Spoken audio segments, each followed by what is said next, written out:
ಎಲ್ಲ ನಮ್ಮ ಸೌಜನ್ಯ ಹೋರಾಟಗಾರರಿಗೆ ನಮಸ್ತೆ. ನನ್ನ ಹೆಸರು ಜಯಂತ್ ಟಿ. ಮಹೇಶಣ್ಣ ತಂಡವರಿಂದ ಬೆಳ್ತಂಗಡಿ ತಾಲೂಕು ಧರ್ಮಸ್ಥಳ ಗ್ರಾಮದ ಪ್ರಭಾವಿ ವ್ಯಕ್ತಿಗಳಿಂದ ಹಾಗೂ ಅವರ ಪಟಾಳಂ ಗೂಂಡಗಳು ಅತ್ಯಾಚಾರಿಗಳಿಂದ ಧರ್ಮಸ್ಥಳ ಗ್ರಾಮದಲ್ಲಿ ಸಾವಿರಾರು ಹೆಣ್ಣು ಮಕ್ಕಳ ಕೊಲೆಯಾಗಿದೆ. ಅದೇ ರೀತಿಯಲ್ಲಿ ಭೂಕಬಳಿಕೆ, ಇದಕ್ಕೋಸ್ಕರ ಒಂದಿಷ್ಟು ಜನ ಕೊಲೆ ಮಾಡಿದ್ದಾರೆ. ಇದನ್ನೆಲ್ಲ ತನಿಖೆ ನಡೆಸಬೇಕು. ಅದು ಅಲ್ಲದೆ ಸೌಜನ್ಯ ಹೆಣ್ಣು ಮಗಳಿಗೆ ನ್ಯಾಯ ಕೊಡಿಸಲಿಕ್ಕೋಸ್ಕರ ಸೌಜನ್ಯ ಹೆಣ್ಣು ಮಗಳ ಅತ್ಯಾಚಾರ ಕೊಲೆ ಪ್ರಕರಣವನ್ನು ದಾರಿ ತಪ್ಪಿಸಿದಂಥ ಕಾನೂನನ್ನು ಉಲ್ಲಂಘನೆ ಮಾಡಿ ಸಂತೋಷರಾವ್ ಆರೋಪಿ ಎಂದು ಬಿಂಬಿಸಿ ಅವನ ತಲೆ ಮೇಲೆ ಈ ಆರೋಪವನ್ನು ಕಟ್ಟಿಟ್ಟಿರುವಂಥ ಬೆಳ್ತಂಗಡಿ ತಾಲೂಕಿನ 2012ರಲ್ಲಿ ಸೌಜನ್ಯ ಹೆಣ್ಣು ಮಗಳ ಅತ್ಯಾಚಾರ ಕೊಲೆ ವಿಷಯದಲ್ಲಿ ತನಿಖೆ ನಡೆಸಿರುವಂಥ ಅಧಿಕಾರಿಗಳ ವಿರುದ್ಧ ತನಿಖೆ ನಡೆಸಿ ತಪ್ಪಿಸಿದ ಅಧಿಕಾರಿಗಳಿಗೆ ಶಿಕ್ಷೆ ಕೊಡಿಸಬೇಕೆಂದು ನ್ಯಾಯಾಲಯ 2 ವರ್ಷ ಹಿಂದೆ ಆದೇಶ ನೀಡಿದೆ, ಅಕ್ವಿಟಲ್ ಕಮಿಟಿ ರಚನೆ ಮಾಡಿ ಅಂತ. ಆದರೆ ಇಂದಿನ ತನಕ ಆ ಒಂದು ಕಮಿಟಿ ರಚನೆ ಮಾಡಿರೋದಿಲ್ಲ. ಇದರ ಮಧ್ಯೆಯಲ್ಲಿ ನಾವು ಹೇಳ್ತಲೇ ಇದ್ದೀವಿ, ಸೌಜನ್ಯ ಒಂದು ಹೆಣ್ಣು ಮಗಳಲ್ಲ ಕೊಲೆಯಾಗಿರೋದು, ಸಾವಿರಾರು ಹೆಣ್ಣು ಮಕ್ಕಳನ್ನು ಕೊಲೆ ಮಾಡಿದ್ದಾರೆ. ಅದು ಅಲ್ಲದೆ ಇವರ ಭೂದಾಹಕ್ಕೆ ಇನ್ನೂ ತುಂಬ ಜನನ್ನು ಕೊಲೆ ಮಾಡಿದೆ ಅಂತ ಹೇಳ್ತಾ ಇದ್ದೀವಿ.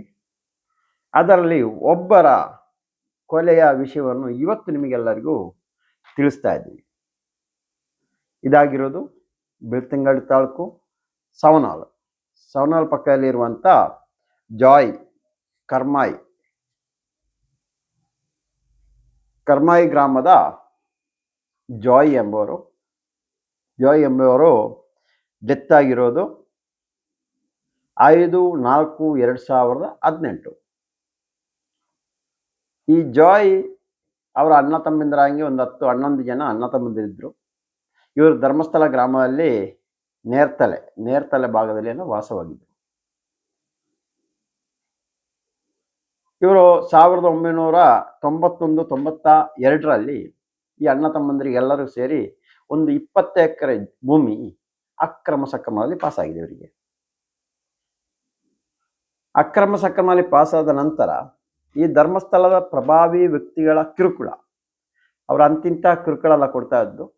ಅಲ್ಲಿ ಹೋಟ್ಲೆಲ್ಲ ನಡೆಸ್ತಾ ಇದ್ರು, ಹೋಟ್ಲ್ ನಡೆಸಲಿಕ್ಕೆ ಬಿಡ್ತಾರೆ. ಎಲ್ಲ ರೀತಿಯಲ್ಲೂ ಒಂದಲ್ಲ ಒಂದು ರೀತಿಯಲ್ಲಿ ಕಿರುಕುಳ ಕೊಡ್ತಾರೆ. ಅಲ್ಲಿಂದ ಓಡಿಸ್ಬೇಕು ಇವರು ಯಾರು ಇಲ್ಲಿ ಇರಬಾರ್ದು ಊರಲ್ಲಿ.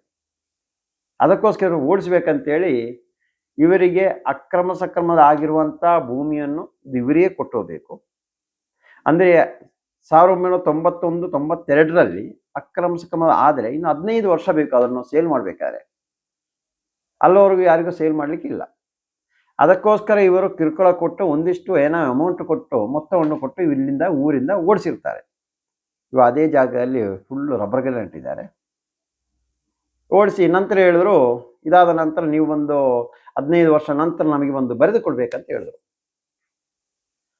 ಅದರಲ್ಲಿ ಅಣ್ಣ ತಮ್ಮಂದರಲ್ಲಿ ಒಂದಿಷ್ಟು ಜನ ಭಯ ಬಿದ್ದು, ಏನು ಧರ್ಮಸ್ಥಳ ಪ್ರಭಾವಿ ವ್ಯಕ್ತಿಗಳು ತಾನೆ, ಎಲ್ಲೋ ಅವರದೇ ತಾನೆ, ಅದಕ್ಕೋಸ್ಕರ ಭಯ ಬಿದ್ದು ಇವರಿಗೆ ಬರೆದು ಕೊಟ್ಟಿದ್ದಾರೆ. ಅದರಲ್ಲಿ ಇನ್ನೊಬ್ಬ ಜಿಮ್ಮಿ ಅಂತ ಇದ್ದ. ಜಿಮ್ಮಿ ಅಂತ ಹೇಳಿದ ಹೆಸರಲ್ಲಿ 4 ಎಕರೆ 37 ಸೆಂಟ್ ಜಾಗ ಇತ್ತು.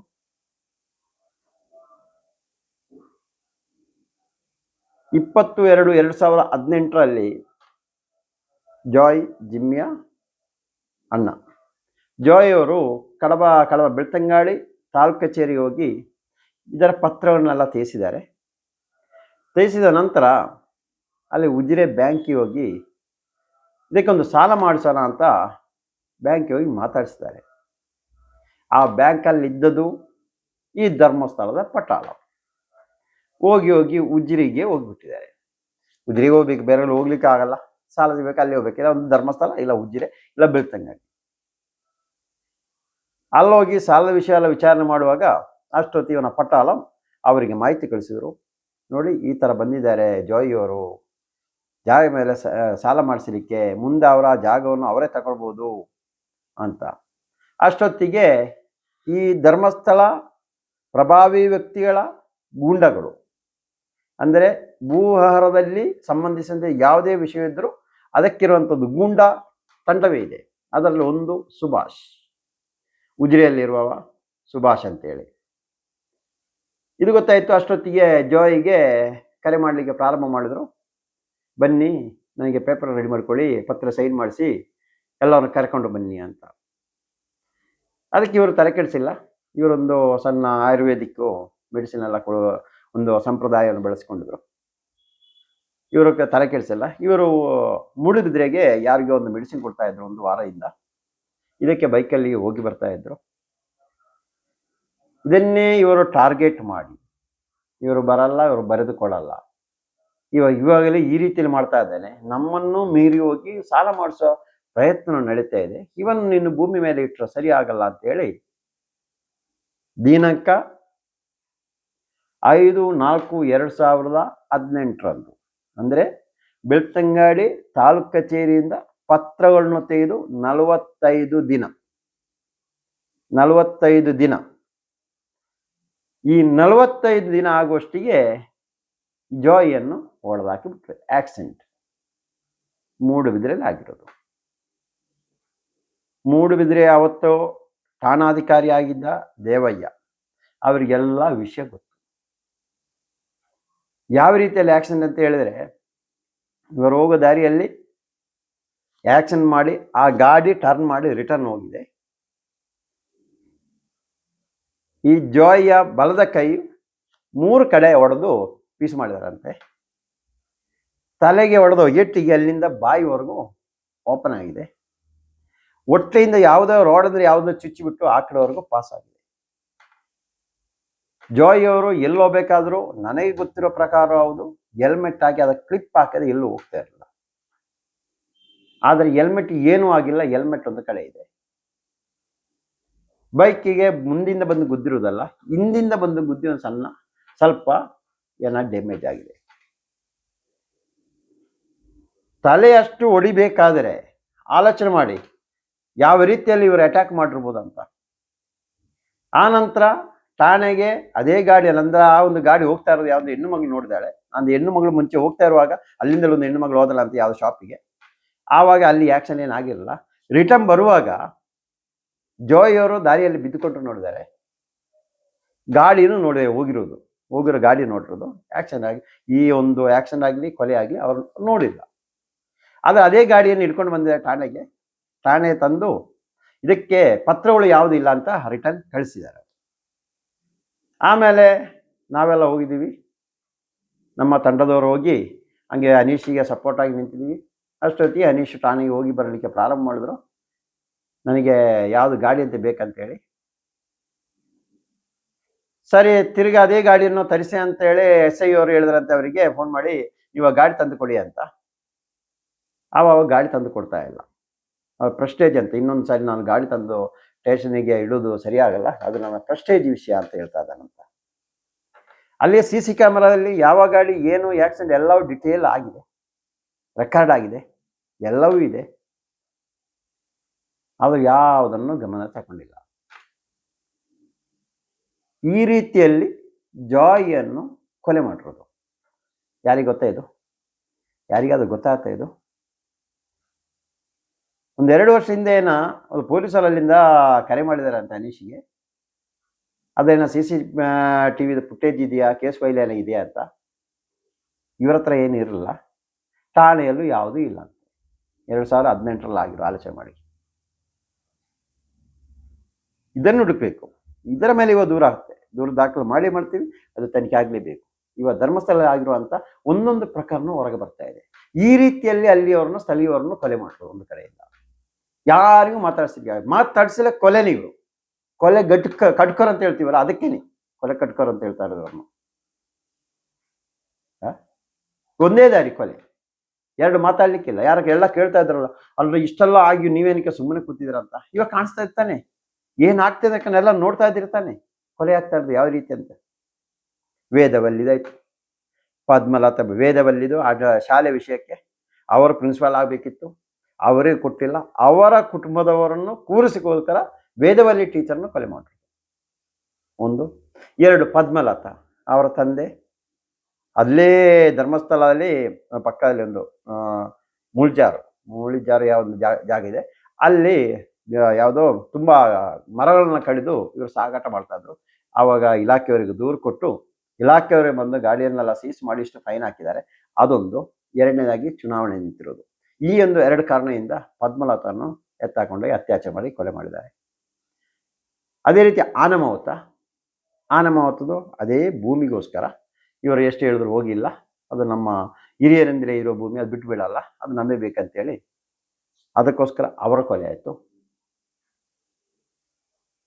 ಸೌಜನ್ಯ ಕೊಲೆ ಇನ್ನೊಂದು ಹೆಣ್ಣುಮಗಳು ಅಲ್ಲಿಯವರ ಜಾಗ ಕೊಟ್ಟಿಲ್ಲ ಅಂತೇಳಿ ಮಿಸ್ ಆಗಿ ಸೌಜನ್ಯ ಹೆಣ್ಣುಮಗಳನ್ನ ಎತ್ತಾಕೊಂಡೋಗಿ ಅತ್ಯಾಚಾರ ಮಾಡಿ ಕೊಲೆ ಮಾಡಿ ತಂದು ಬಿಸಾಕಿರೋದು. ದಿ ಜಾಯ್ ನನ್ನ ಫ್ರೆಂಡು ಅನೀಶ್ ಅವರ ಅಪ್ಪ, ಇವರನ್ನು ಕೊಲೆ ಮಾಡಿರೋದು ಭೂಮಿಗೋಸ್ಕರ. ಇದೇ ರೀತಿ ಎಷ್ಟು ಕೊಲೆಯಾಗಿದೆ ಗೊತ್ತಾ ಅಲ್ಲಿ. 1 ಭೂಮಿ 2 ಹೆಣ್ಣು, ದೊಡ್ಡವರಿಗೆ ಭೂಮಿ ಸಣ್ಣವನಿಗೆ ಹೆಣ್ಣು. ದೊಡ್ಡವರು ಹೆಣ್ಣಿನ ವಿಷಯದಲ್ಲಿ ಕಮ್ಮಿ ಏನಿಲ್ಲ, ಎಲ್ಲ ಒಂದೇ. ಹೇಳ್ತಾ ಇರ್ತಾರೆ ಅವನ ಬಾಯಲ್ಲಿ ಬರ್ತಾ ಇರುವಂಥ ಹೊಲಸು ಪದಗಳು, ಅದು ಯಾರಿಗೂ ಹೇಳಲಿಕ್ಕಾಗಲ್ಲ. ಅದನ್ನೇ ಇವಾಗ ಬಡ್ಡಿದಿಂದ ನಡೆಸ್ತಾರ, ಅವರ ಬಾಯ ಸೇಮ್ ಡಿಟ್ಟೋ ಪದನ ಬರ್ತಾರೆ, ಬೇರೆ ಯಾವ ಪದನೂ ಇಲ್ಲ. ಅದು ನಾನು ಸೌಜನ್ಯ ಹೋರಾಟಗಾರರಾಗಿ ಹೇಳ್ಬಾರ್ದು, ಅವ್ರು ಕೇಳಿಸ್ತಾ ಇರ್ಬೋದು ಎಲ್ಲರಿಗೂ, ಪ್ರತಿಯೊಬ್ಬರು ಯಾವ ರೀತಿಯಲ್ಲಿ ಹೊಲಸು ಪದಗಳನ್ನು ಉಪಯೋಗ, ಅದೇ ಸೇಮ್ ಪದ ಆ ದೊಡ್ಡವನ ಬಾಯಲ್ಲೂ ಬರ್ತಾ ಇರೋದು. ನಾವೆನಿಸ್ತೀವಿ ಅಯ್ಯೋ ದೇವರು ಇಂಥ ದೇವರಲ್ಲಿ ಸಿಗಲ್ಲ ಅಂತ. ನಿಮಗೆ ಗೊತ್ತಿಲ್ಲ ಅವನ ಆ ದೇಹದೊಳಗಿರುವಂಥ ವಿಷ ಎಂಥ ವಿಷ ಅಂತ ಗೊತ್ತಿಲ್ಲ. ಕಾಲಿಂಗ ಸರ್ಪಕ್ಕೂ ಇರಲಿಕ್ಕಿಲ್ಲ ವಿಷ, ಅಷ್ಟು ವಿಷ ಅವನ ದೇಹದೊಳಗೆ ತುಂಬಿಕೊಂಡು. ಮುಖ ಮಾತ್ರ ತೋರಿಸ್ತಾನೆ ಪೌಡ್ರ್ ಹಾಕಿ, ಅಯ್ಯೋ ನಾವು ದೊಡ್ಡ ಏನೋ ನಿಮಗೆ ಆಶೀರ್ವಾದ ಕೊಡ್ತಾ ಇದ್ವಿ. ಆಶೀರ್ವಾದ ಕೊಡೋದು ನೀನು ಇನ್ನೂ ಹೋಗಿ ಅತ್ಯಾಚಾರ ಮಾಡಿ ಕೊಲೆ ಮಾಡುವ ಅಂತ. ಅವನಿಂದ ಆಶೀರ್ವಾದ ಪಡೆದವರೆಲ್ಲ ಹೋಗಿ ಇನ್ನೂ ಯಾವುದೋ ಗಂಗಾ ಸ್ನಾನ ಮಾಡ್ಲಿಕ್ಕಿದ್ರೆ ಹೋಗಿ ಮಾಡಿ ಬನ್ನಿ, ಮುಂದೇನು ಗೊತ್ತಾಗತ್ತೆ. ನೀವೇ ಹೋಗ್ತೀರಾ ಪ್ರತಿಯೊಬ್ಬರು, ಇವರಿಂದ ನಾನು ಆಶೀರ್ವಾದ ಪಡೆದೆ ಅಲ್ಲಪ್ಪ ಅಂತೇಳಿ. ವಿಷ ಕಾರ್ತಾ ಇರೋದು ನಿಮಗೆ ಗೊತ್ತಿಲ್ಲ, ನಮಗೆ ಗೊತ್ತು. ನಾವು ಅದೇ ವ್ಯಾಪ್ತಿಯಲ್ಲಿ ಇರೋದಕ್ಕೆ ನಾವು ಹೇಳ್ತಾ ಇರೋದು. ಹೊರಗಿನವರಿಗೆ ಗೊತ್ತಿಲ್ಲ, ಹತ್ತಿರ ಇದ್ದವರಿಗೆ ಗೊತ್ತಾಗತ್ತೆ ಏನಂತ.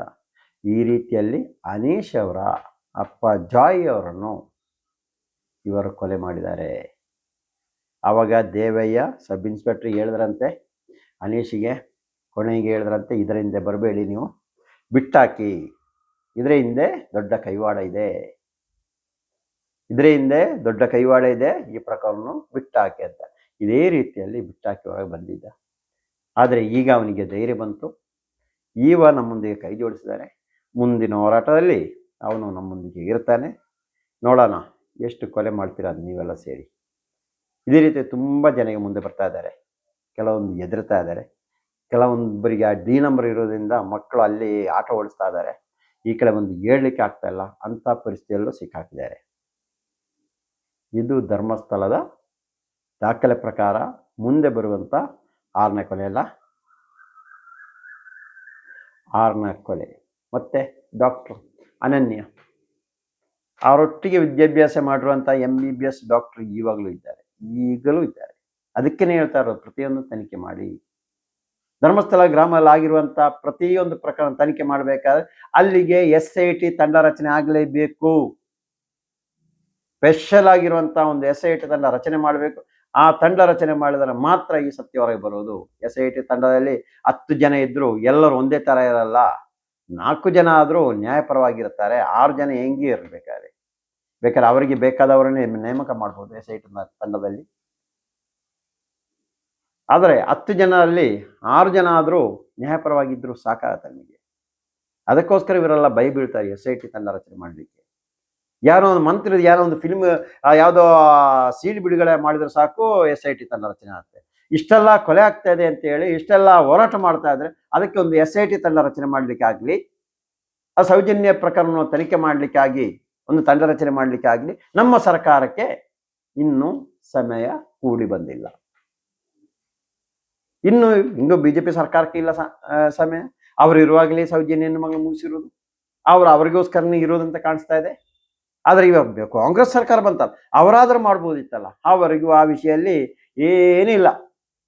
ನಮಗೆ ಚುನಾವಣೆ ಆಗೋ ಯಾರಾದರೂ ಫಂಡ್ ಕೊಡದಿದ್ರೆ ಸಾಕು, ಅವರ ರಕ್ಷಣೆ ನಾವು ಮಾಡ್ತೀವಿ, ಜನರ ರಕ್ಷಣೆ ನಾವು ಮಾಡುವ ವಿಷಯಕ್ಕಿಲ್ಲ. ಇದಾಗ್ತಾ ಇರೋದು.